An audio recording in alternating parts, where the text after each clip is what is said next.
Om. Namaste, welcome everyone to Satsang today, this evening here at Zmar, and welcome all who are joining via broadcasting for today's Satsang. We love you. You're very much here in one space of grace. So now you see everything, all your life, all that you've considered to be yours, the sense of past and present and the sense of future, whatever, all these you've seen now that they're concepts, no? Yes. And intensified by belief and feeling and imagination, desire, brings them into like a state of reality or something, and that you have a choice in this somehow. You see that. So you who perceive all of this, because if you are not, your world is not. True. If you are not, your world is not.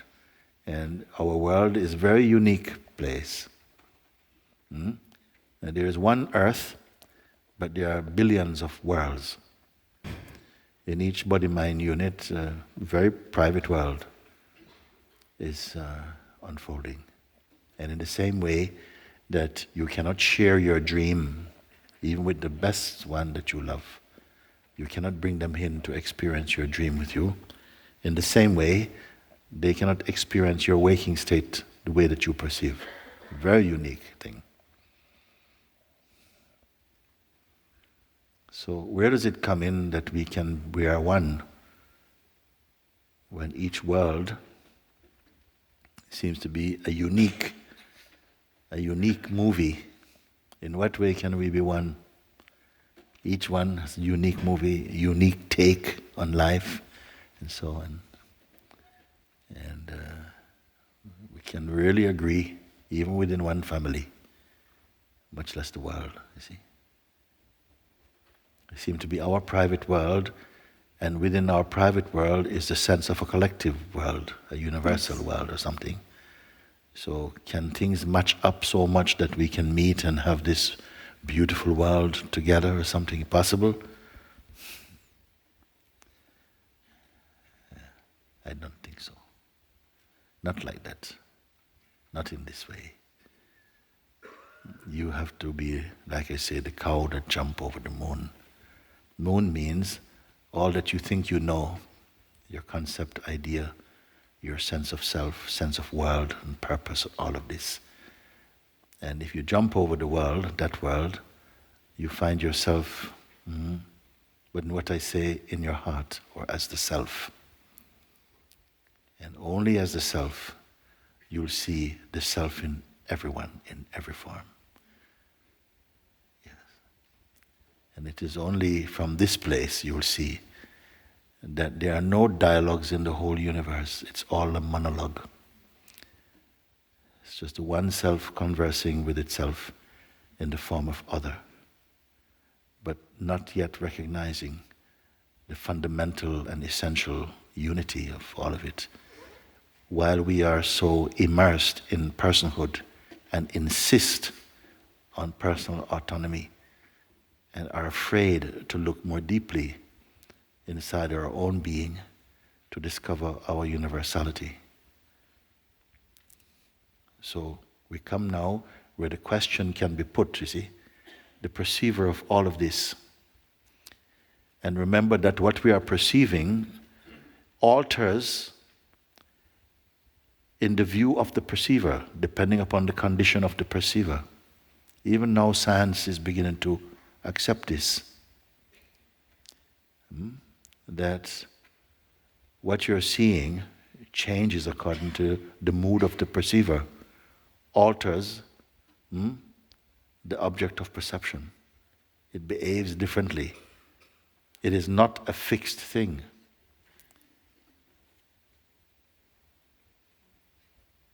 It is shaped by mood, desire, identity, is shaping the world we think we see.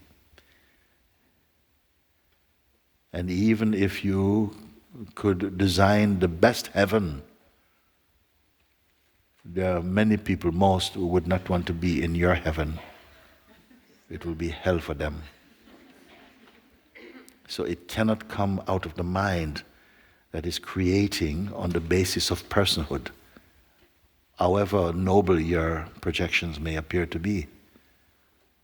So only the one who has gone beyond the phenomenal manifest world and its potential, gone beyond that into the core of being, this one alone is the true being. I don't feel I'm this anymore. Yes. I don't feel I am this anymore, referring to what? Like the body. Yeah, yes. I The body you need for a while. I don't know, it's just, it feels like, not that I'm afraid to speak, but like, not that I don't want to be blasphemous or something. Sorry, not that you don't want to be? Is it blasphemous a word? Blasphemy. Blaspheme. Yes. Okay, go. Yes. But, I don't know, just I don't want this to only be words. I mean, I know they're not words inside. I feel it. I don't feel it. I know. I know it's. Yes. I know I'm this. When you say I know. Yes. I. What is the content of your I when you say I? Yes. Well, even this, because this feels like is the person. However, somehow talking about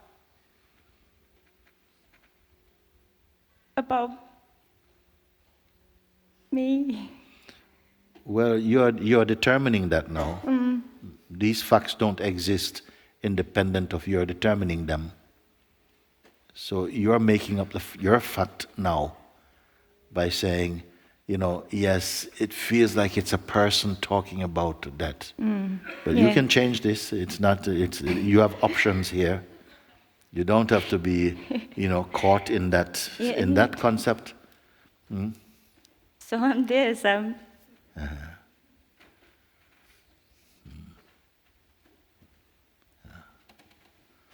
Let's use the question: Yes. Can the perceiver be perceived? It's nice and clean. Yes. Because the perceiver being that in front of whom or within whom the functioning of perception is taking place.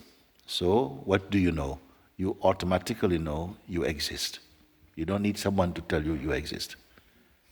You know you exist, and what else can you say you know? You know that you are perceiving. And that both of these are facts that require no effort. So you don't have to be efforting to be and efforting to perceive. No, it is already like that. No? You know this thing, okay?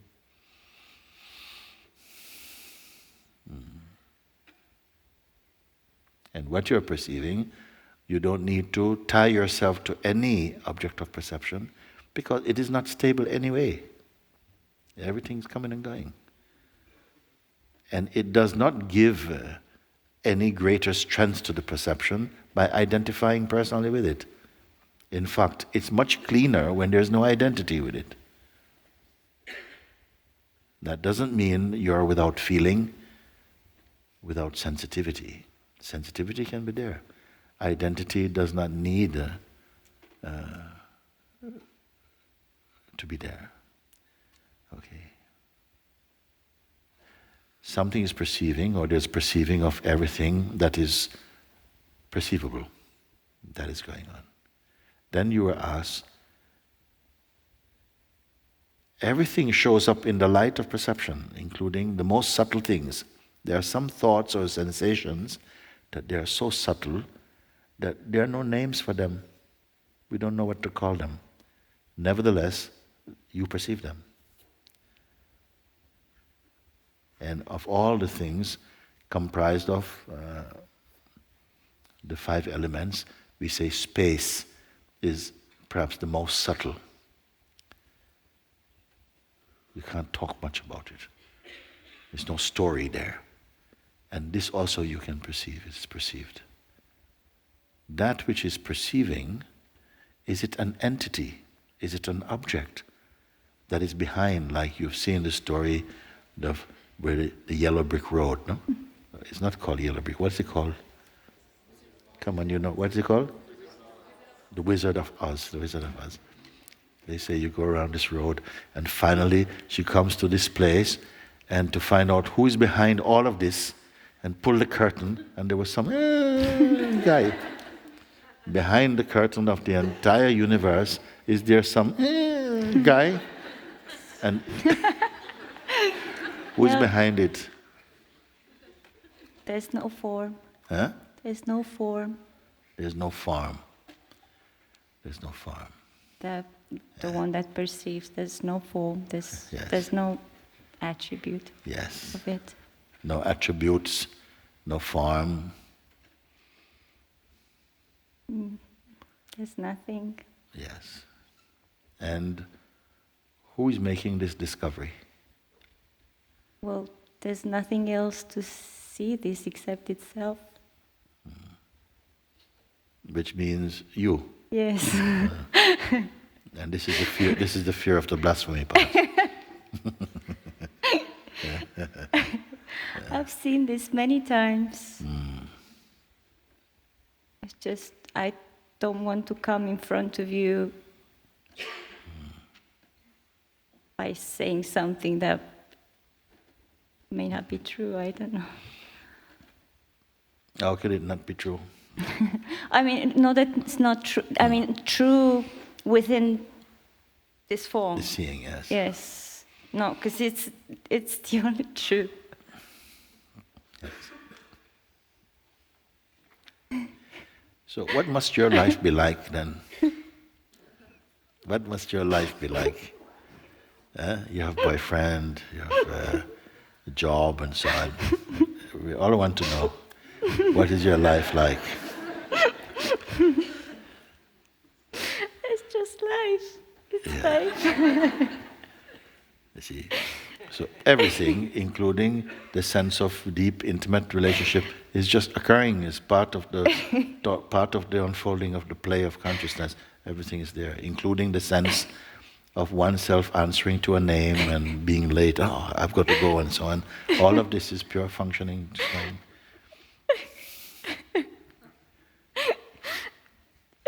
Or does all that have to stop? No. Because now you're God, you know what I mean? Oh, you know. How can you have a job and be late for work and you are the ultimate or something? So, I actually enjoy, not that I enjoy more the job, 'cause, I mean, I do enjoy. Yeah. I enjoy because I don't find it stressful anymore. yes, don't find it stress. No Yeah. stress. No stress, you see. And much of the things that may come to seem like this would be a challenge for most people, you find, maybe you don't know how to do something, Yes. but then energies come unexpectedly to support it being completed. And you observe somehow that, wow, in your dynamic life, something is doing all of this. It doesn't need this private person said, yes, I did it really good or something. No, somehow, if it has to be done, somehow it gets done.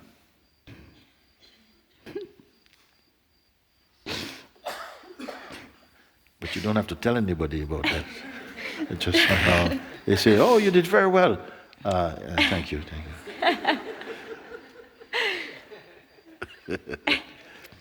People are asking me, like, why you so? How come you're so peaceful? What you tell them? Well, if I see, I don't know, if I see something, I don't know what, in them, sometimes I tell them about you. Yeah. And I don't know how it goes for them, but I just say. Spontaneously, your answer comes. You don't have to know beforehand what type of person you're speaking about or to. In the moment reveal, and spontaneously your answers come at the appropriate level without doing any research about it. Spontaneous. Everything is spontaneous.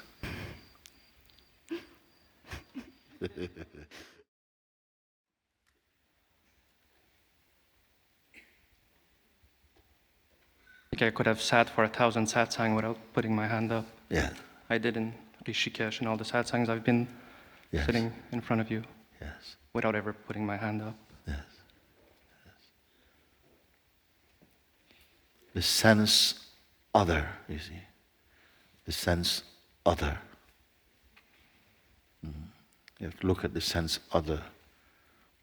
Other has become bother. Other is bothering us. No? Yeah. You are there, you are the first arising, the firstborn in consciousness is I. That's the first one come. There cannot be you before I. I must be already there. It is from the position of I that you, the sense of you come. It is secondary. The I is primary. First arising I.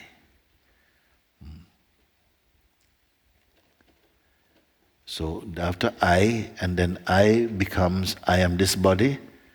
When I become I am this body, then you become, or next body, become other than I. And then can come the play of attraction, repulsion, fear, insecurity, friendship. All these things can come. You see? And for a while, in this rich soil for interacting, because we love experiencing, as soon as somehow the consciousness took on the identity of a person, it is totally addicted to experiencing. It loves everything about it. The promise, the contrast, the uncertainties, the pains, the makes-up and the break-up, all these things, the possibilities, the sense of old and new, of time and life and death and heaven and hell and high and low, the coming and going, all of that.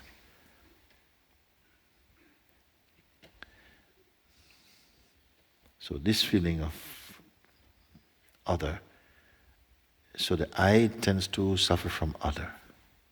Which I suffer from other?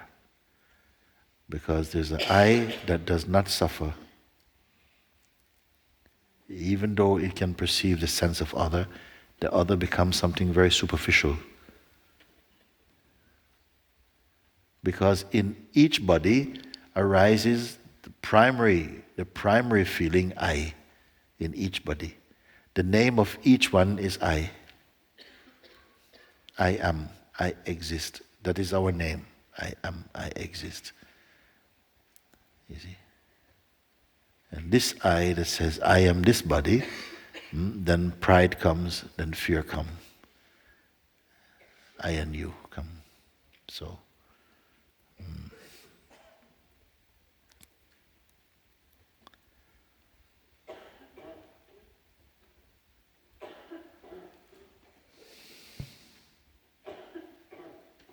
so the I that is corresponding to the you, the I and you, this I, can it be seen or not? Yes? Yes, the one who has a sense of self and life and a future and a past and identity and so on. It is perceivable or not? It's a question I'm asking. Is it perceivable? The personal sense of identity, the personal identity? If it is perceivable, be only in the perceiving place, that is perceived. And in light of something that is not in the bubble of that I and you-ness. Are we okay with this? Can you see if there's a change in that inner atmosphere if you look like that? Because normally in our waking state, The mind seems always in gear. It's always up to something, always some transacting, and almost always sourced in the sense, I am this person. As you begin to recognize your true place as only the weakness of all of this, that dynamics will change. Sometimes it begins with observing more and just being aware that the one who is aware is the awareness itself.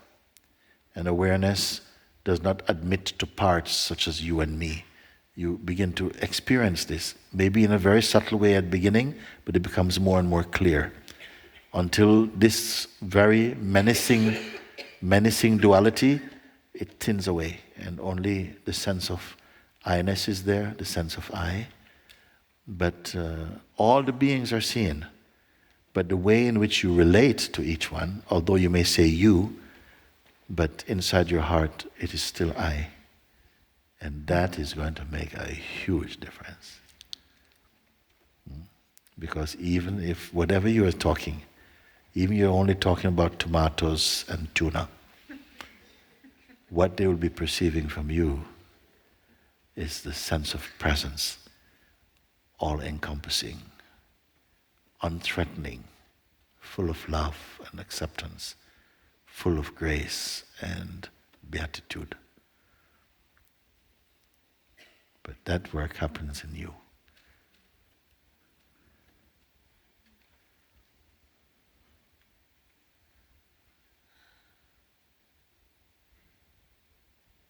Now, one's natural state of mind is really to be empty of conceptual attachment. But this happens also just very naturally. Your time in satsang, if you're earnest, it happens very naturally. That the noise of personhood gets combed out of the beingness, and only a state of presence remains. And this is the true language of life. When you move as presence. Because you can easily enter different points of consciousness and experience from different perspectives without any conflict. So that movement of consciousness is very healing, very beautiful. Home. That is one's true nature and state.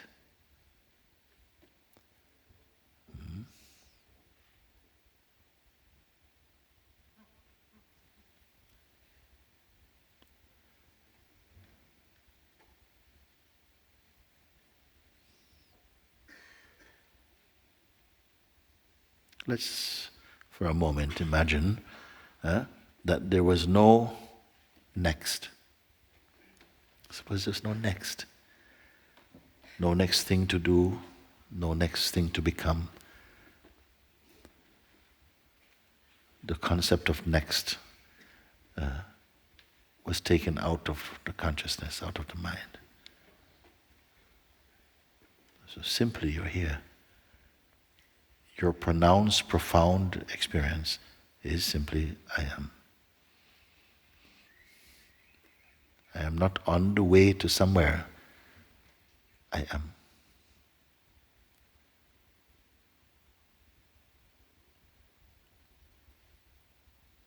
How are you when you're not waiting,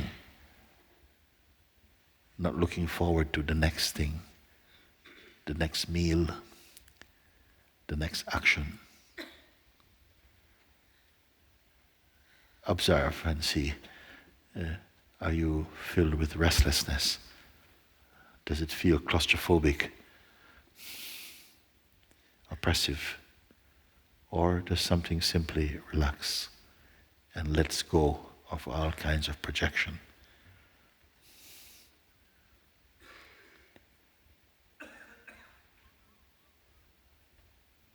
For one who is free, the sense of next is totally irrelevant. They have no appeal at all, no desire, no projection.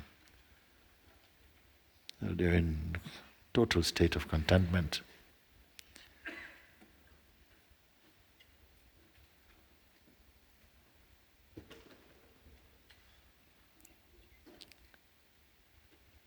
You're not tilting towards next. Simply you're here.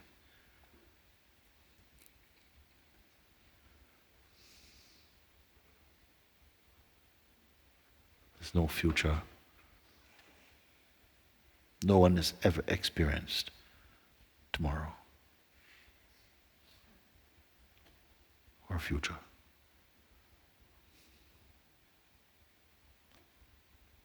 You're just always now. You're just here. Maybe mind comes and has a lot of things to say about it, but it will just be the mind has a lot to say about it.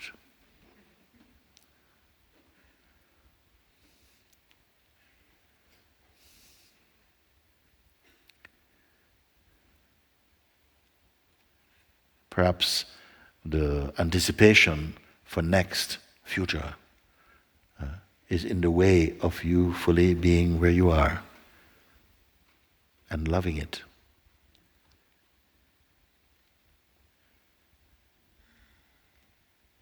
Resting in the self as the self itself.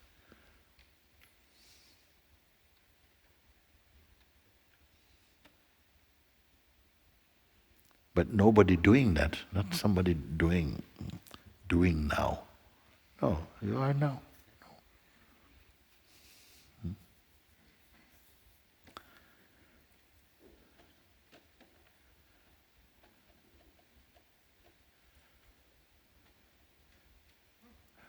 Where is peace until you discover it?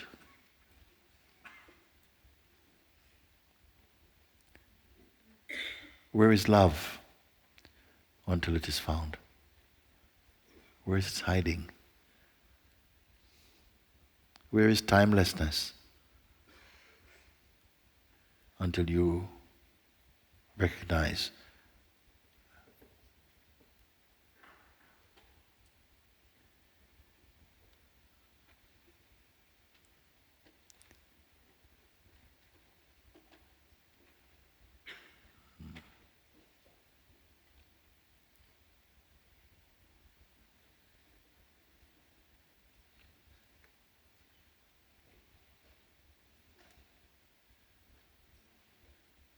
something put and I take it that cut from past then. I don't want to be referring to past.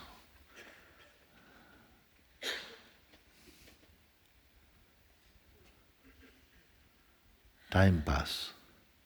Time pass. What does not pass?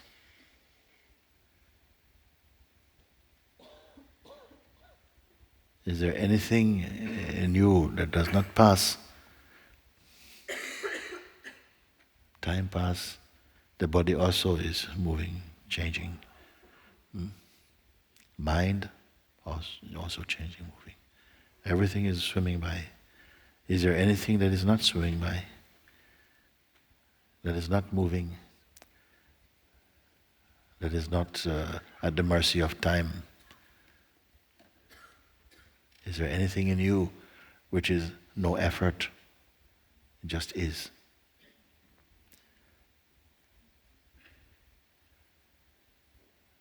We don't look at it because in the world of time and mind, it is not perceived to be of any value, to simply be. Our obsession is in becoming, not to be. And yet mankind is hungry for being.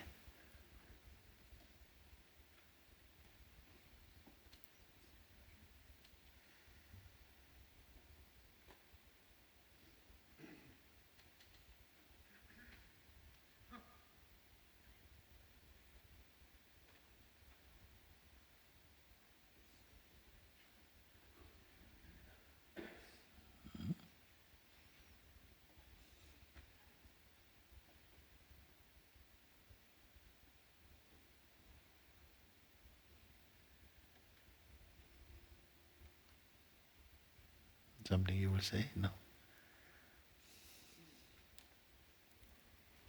body feels like a leaf, trembling. Can be quite you are not this leaf. No, and it can be quite uncomfortable, but feels very good at the same time. Yes. Actually, the peace that is here is just. Yes. It's just.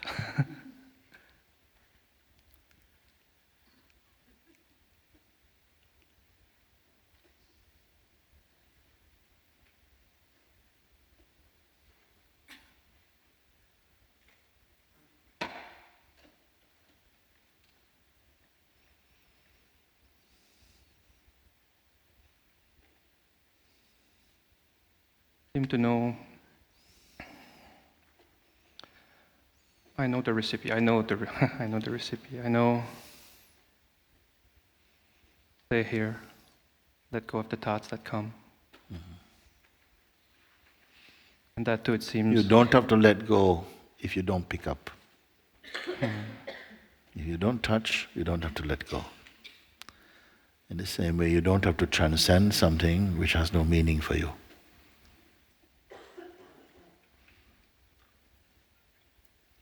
Let be. Let them be there. You stay as you.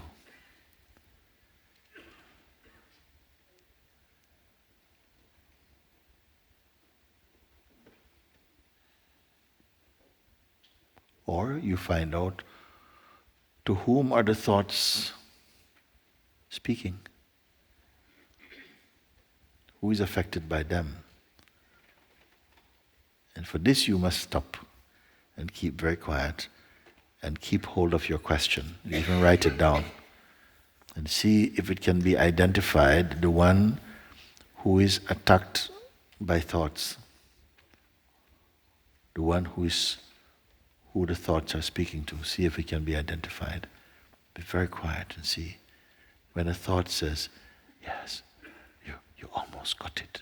Who is it speaking to? Try and identify.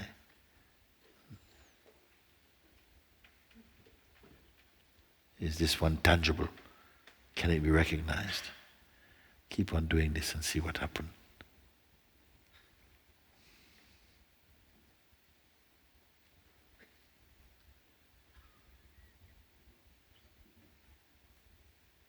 It seems many of those thoughts are just fishing and fishing and fishing. Sometimes feel like a fish. They'll be fishing in an empty pond. Let them fish in an empty lake.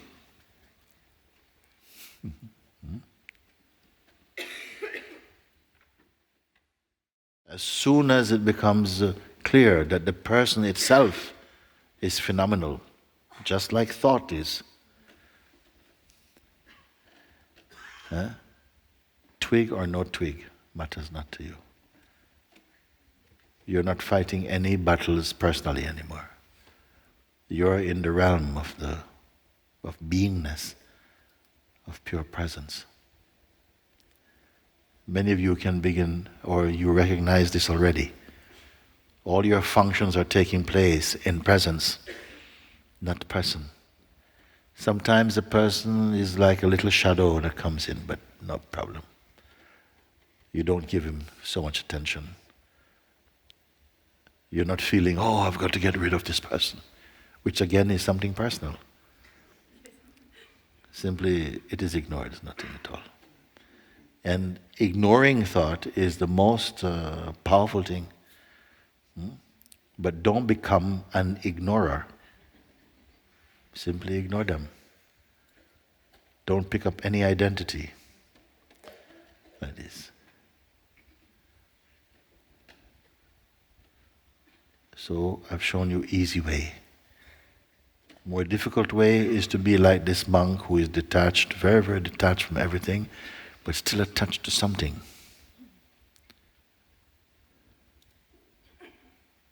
And for many people, we say, it's like reversing the glove. You put your hand in the glove and you reverse the glove, and everything comes out, but some fingers are still stuck the other way. Those ones, you have to squeeze them out. They take time. Or sometimes you see a snake that is changing skin. And all the skin have pulled away, except the last bit on the tail. And he's going through the bush with long extra skin. He has to find maybe some bushes that grow very close and squeeze through them to pull out that last bit. Sometimes our sadhana, our practices can feel like that. So many things you've left behind, but still there is this thing. It's hard to get rid of it.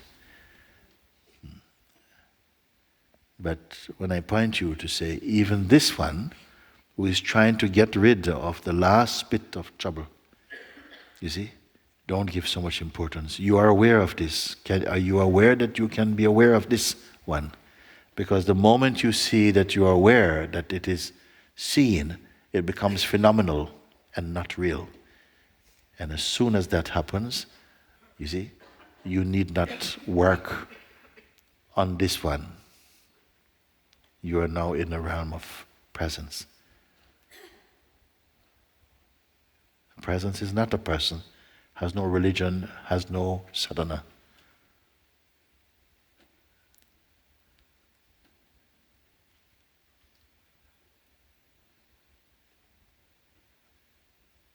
For a while the consciousness wears the label of a seeker. The seeker's goal is to come to presence, the unmixed being. But in another case, one sees that the seeker itself is phenomenal and immediately wins the boon of presence. It's already so, but I am already here. I'm not that one even.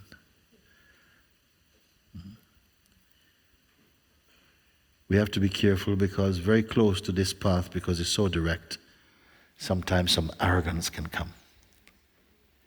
I have done it, I'm not that. You see? And then somehow something slips in, some poison slip in, person poison slip in.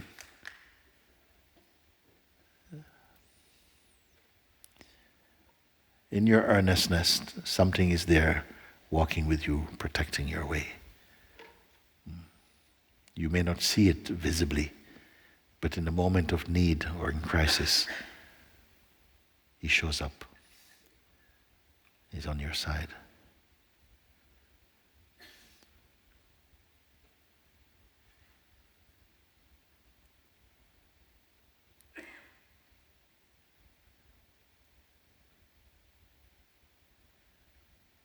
This is a mighty existence. And each one, in each one is the ultimate truth. And if life is meant for something, it is somehow for unveiling this truth. To win yourself back from this state of hypnosis, where we are dreaming an existence which is ephemeral, phenomenal, unreal, and to awaken to the real. All of this is inside. And yet, in human terms, you can spend the rest of your existence in ignorance.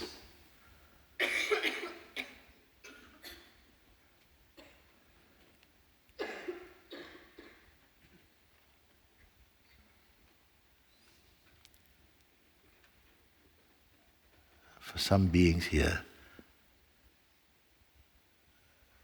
the bridges back are burnt. There's no going back. In fact, for nobody is going back. You cannot go back. You can only have the illusion of going back, or even the illusion of going forward. Some must awaken here. You will finish your business here. Others we will see.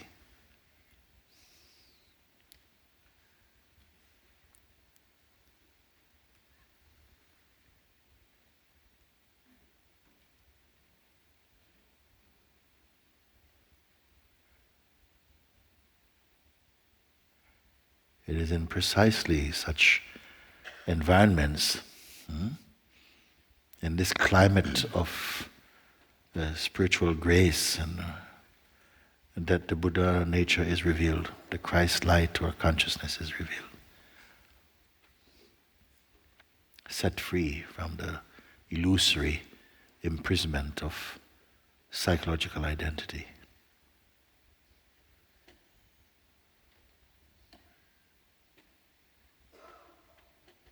Is it you?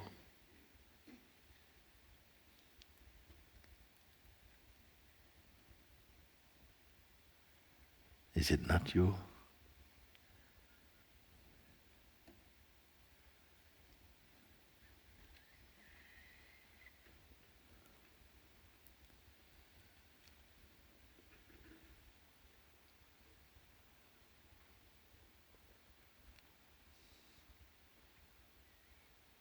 Did any voice tell you you're not ripe enough, not ready enough to be free?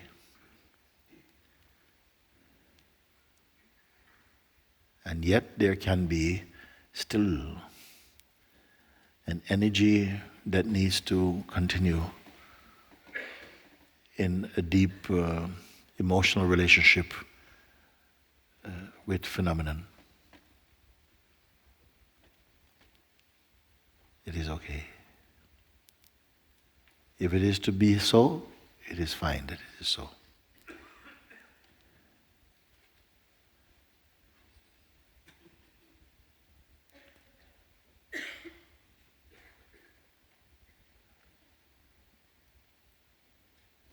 So, no more questions for tonight. We just for one moment leave the questions alone for a moment now for me.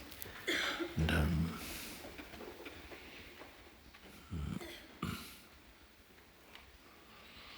yes.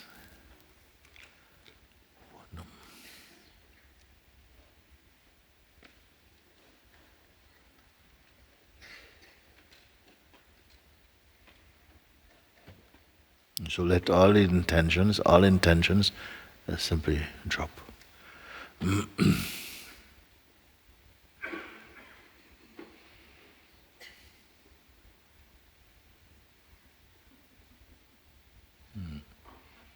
There's a presence here, a space, which is not the senses. The senses are perceived also. And any sensory information is also perceived. But it is not concerned about that. So let that function continue because it does not interfere nor interrupt with anything at all. But any intention can just be dropped now.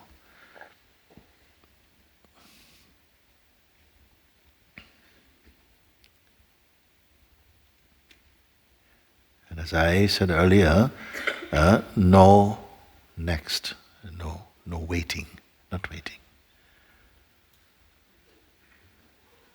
No impatience, not even any patience.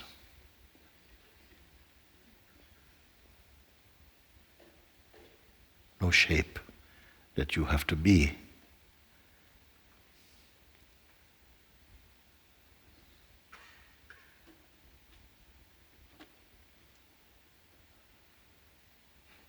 Sometimes in moments like this, a little anxiety wants to come in the mind because this beating wants to beat. So come on, what is he driving at?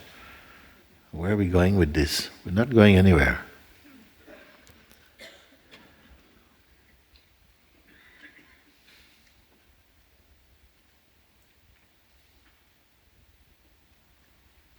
We're not trying to be anything at all.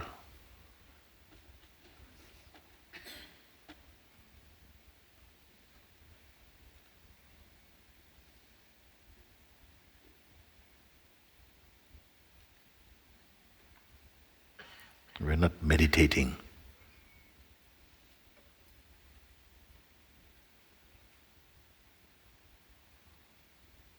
We are not being empty. Just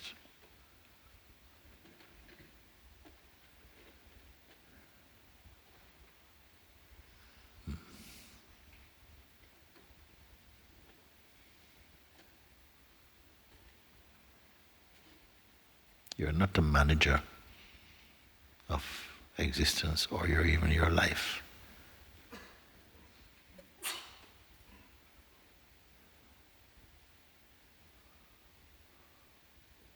Just as you don't have to say heart, beat, lungs, breathe, nose, smell, ears, listen. They don't need any command. They're functioning by themselves.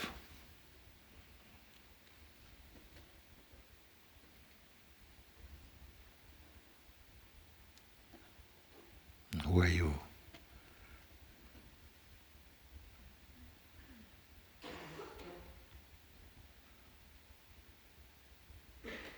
What is you here?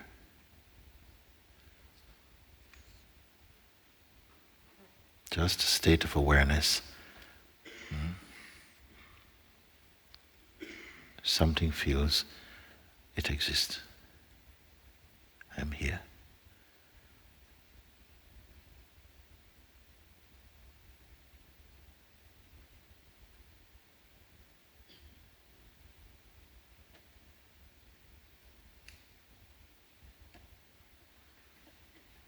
And even before the words I am here are spoken, it is here already.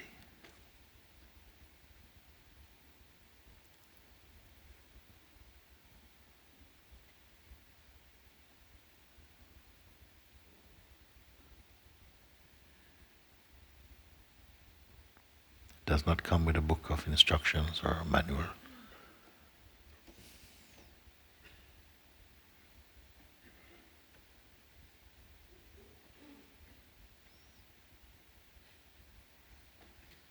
You have already experienced enough of the world of conditioning, so it need not be your future.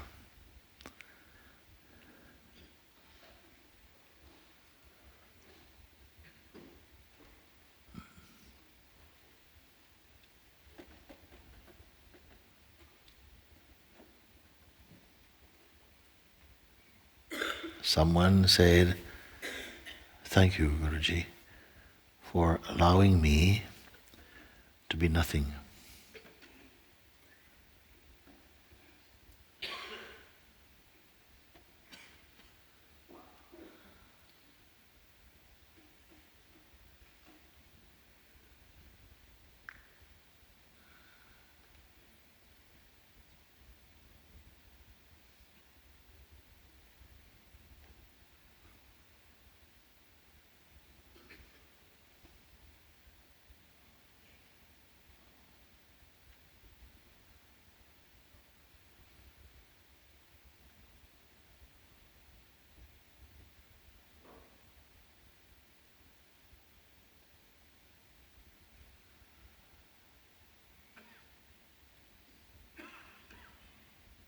Your mind wants to put a distance between us that does not exist.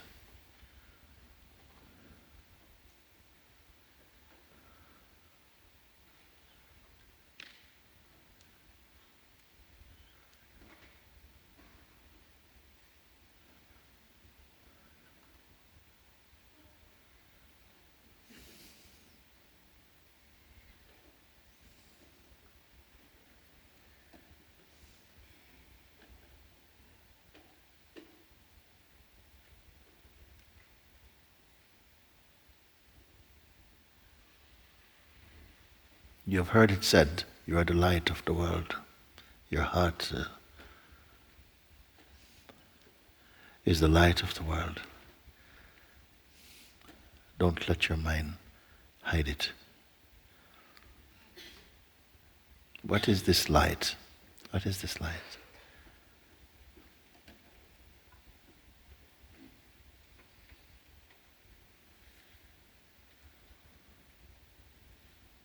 Don't touch any intention or any sense of self-definition or any description.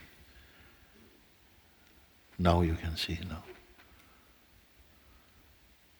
This is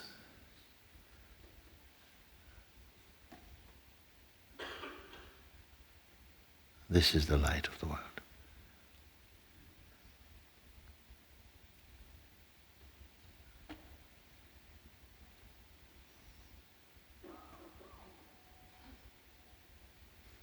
It is not the light that shines upon objects, but it is the light of the subject.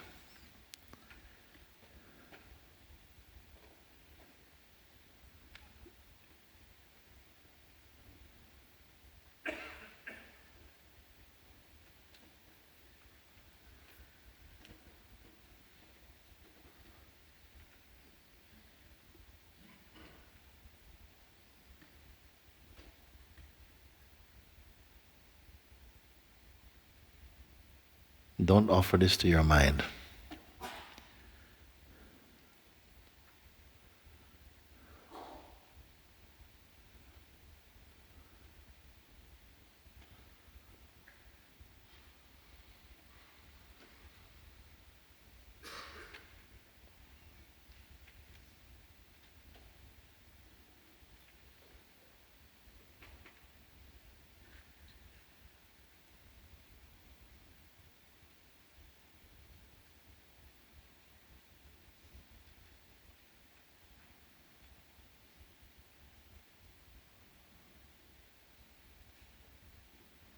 You don't try to be anything. Strangely, you feel like you're everything.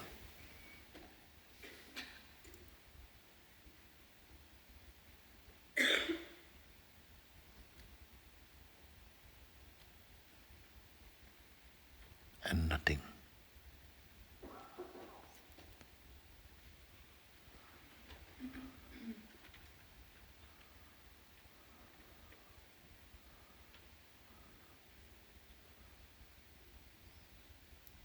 Now, I don't know if you're going to ask me, what use is that?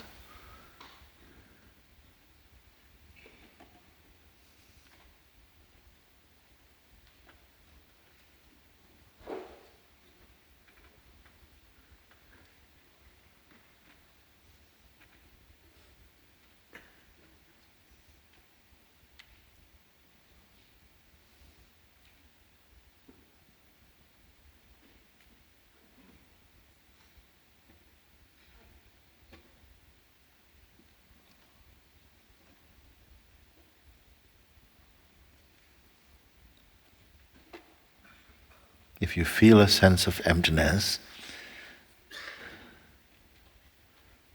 get used to it. Don't let your mind argue. You're fading.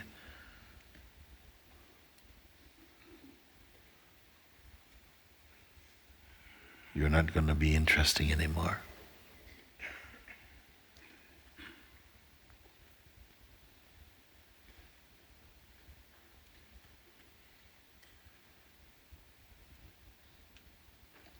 Who are you going to be if you don't have an entertaining story?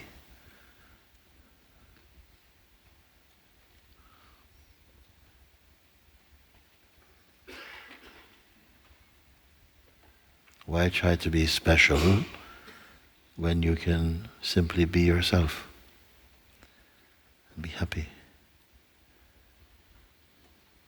And yet it's not fixed. Yourself is not fixed in its expression. Yet it is unchanging in essence.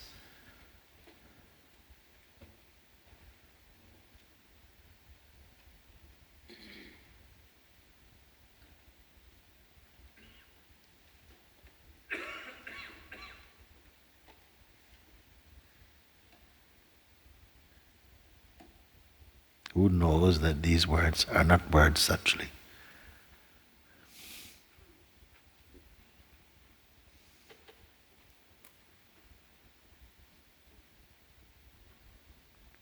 But a light inside you.